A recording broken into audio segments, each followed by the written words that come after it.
peaks overnight. 14 feet hit 14. What does that mean for here? Like, just like as big as it gets, pretty much. Sucks because by the time we wake up, the forecast could be different. Gotcha. 12:20 a.m. What time are we getting up? 3:30. 3:30. All I want to know is there are 2 Hortons on the way. Yeah. One on either side of the street.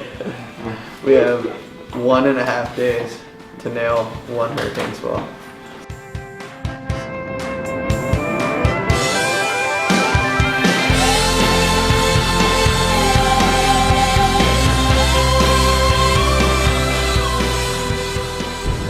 Just woke up at 3 in the morning and drove about 4 hours. Just almost fell asleep at the wheel, but it was worth it.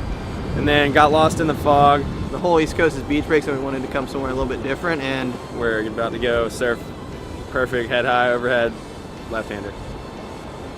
Yeah, my boards still haven't shown up, so using one of Brett's, slapping my stickers over his, and yeah, I'm just pumped to get in the water.